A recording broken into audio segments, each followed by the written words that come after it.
Interlagos circuit has seen fewer changes than any other over the last 2 decades, and its undulation and technical corners make it a real driver's circuit.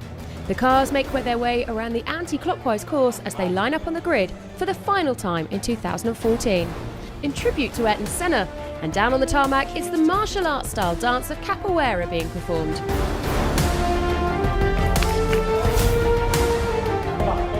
The manufacturer's title is in the balance for Toyota and Audi. While they focus on that, the VIPs mingle and the Brazilian national anthem rings out.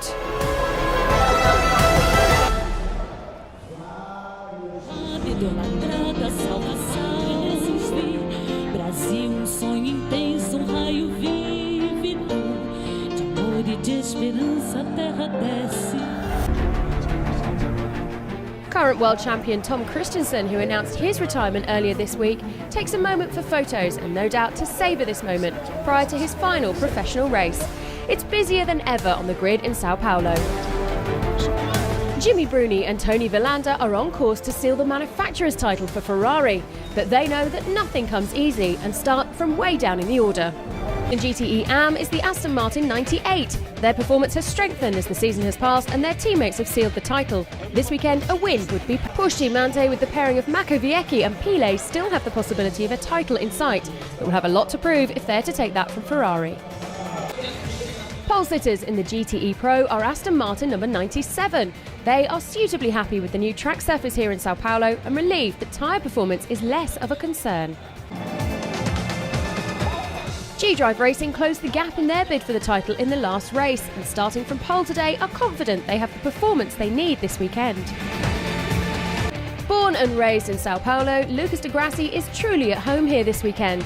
And of course, to race in front of his fans is a special moment. Very tough race, but at the same time very pleasant to be driving here in front of all the Brazilian fans. Definitely we'll miss it next year. I hope it comes back in the future because it's such a special event. The track is really nice to drive, really technical, really difficult, and the battle between the two manufacturers are closer than ever. Thanks to Tom on the wing of the number 1 Audi as the team prepare to say goodbye to their long-serving driver. It's probably the best days of my racing career, and so I just want to thank everyone for driver's briefing, the lap of honor, just by meeting the people in the paddock, and I will follow this championship in future, have more time to maybe speak with the people, so I'm going to enjoy and follow this great racing also in future.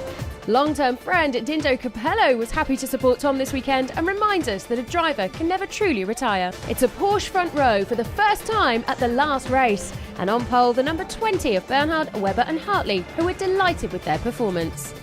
And the adrenaline is building. The teams take the direction to make their way back to the garages, and it's now down to the drivers to make the best start they can in this 6-hour race.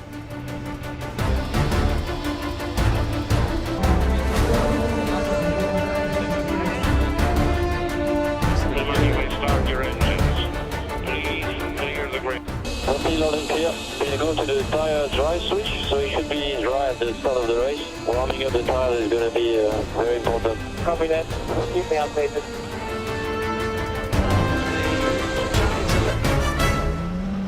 We are starting the formation lap for the 6 hours of São Paulo.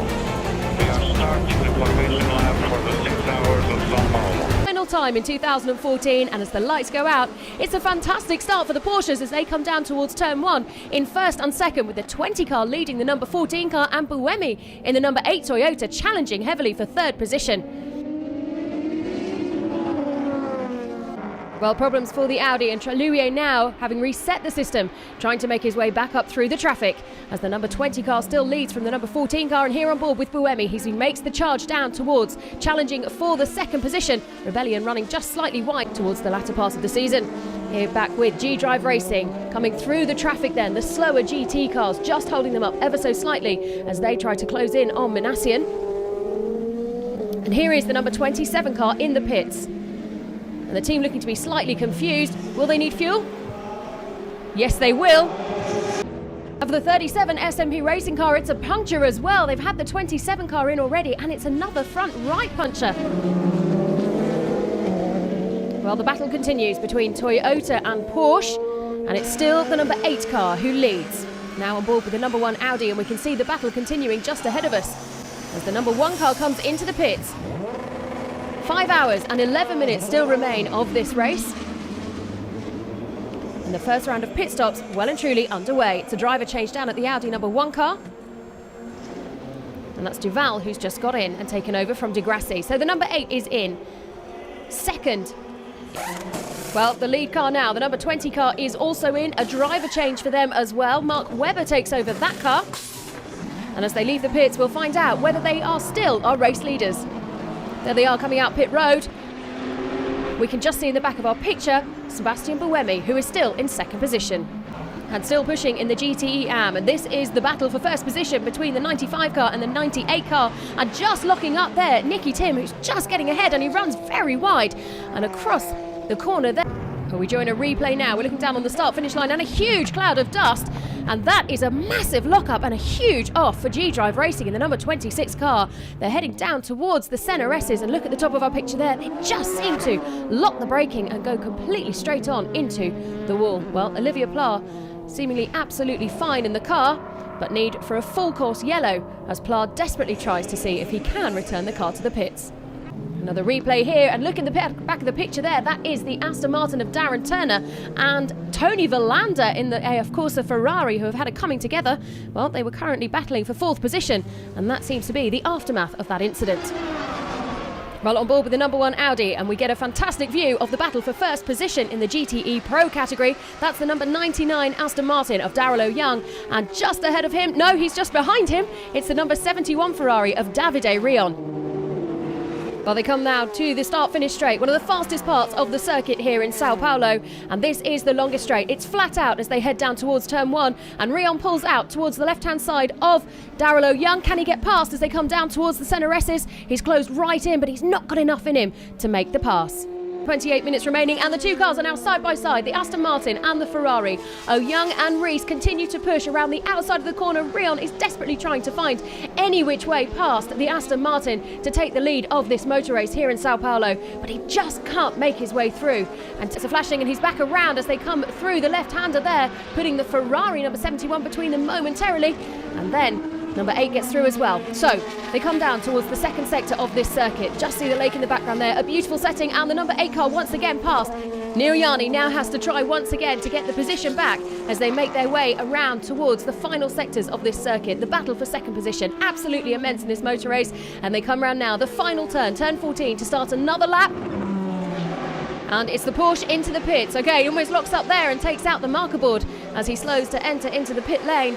And that's going to allow Toyota to take the lead in the race. Well, they pit as well, just one lap later. And it's Davidson out and Sebastian Buemi in, and more action out on the circuit. We've got a coming together there of the number 90 Ferrari and the 75 Porsche. That's Perodo and Roda.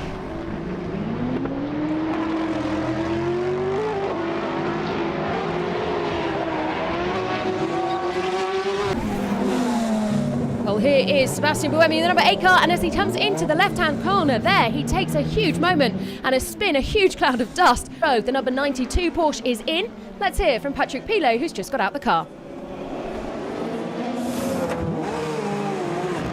Straight, Buemi dives out towards the right-hand side. They've got the traffic just squeezing through there. That is an incredible move from Sebastian Buemi. He's reported to not be feeling very well this weekend, but that's certainly shown that it's a moment there for the number 47 KCMG car. That's Matt Howson, who has simply squeezed the brakes a little bit too hard and run wide on the corner. He's collected the barrier.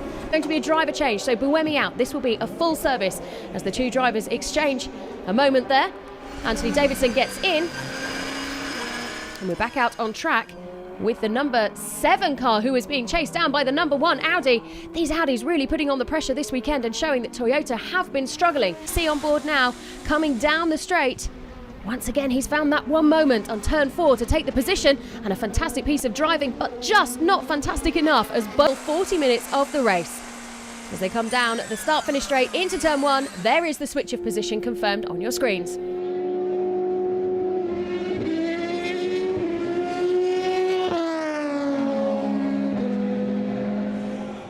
Pit road then, and the number 27 car, after a 16-minute pit stop, is ready to leave the pit lane. And so long as they finish this motor race, they will be crowned champions in the LMP2 category this weekend.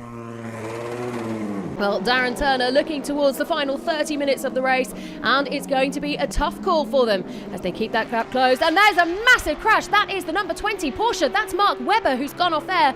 There's an oil fire at the back of the car. The back of the car has completely disappeared. Try and switch the car off if you can. Hybrid off, ignition off, buddy. Hybrid off, ignition off. Well, the team are talking to Mark on the radio, suggesting that he is conscious and okay in the car there. That's also and is okay.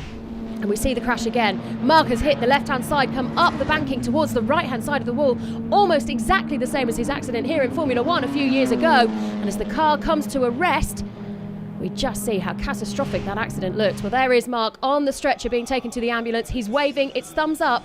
He seems okay. 8 Toyota, and in third for his final race, Tom Christensen. Race will finish behind the safety car. Well, the safety car comes in and the cars will come around to take the checkered flag here in Sao Paulo. Finally. And the other front them even nicer during the pit stop. Good job, everyone. With the news that Mark Webber is okay, it's time to celebrate the win for the number 14 car of Dumas, Yanni and Lieb. And a very emotional looking Yanni crossed the finish line. The team are delighted with their first win in their first season back in the World Endurance Championship. Their performance has improved race on race, and this couldn't be a happier ending. Ready for the future. I look forward to be part of it with all the other coach legends trying to support you. And again, thank you everyone. It's third place for Tom Christensen and the team in his final race, and there's going to be quite the party in his honour. A legend indeed.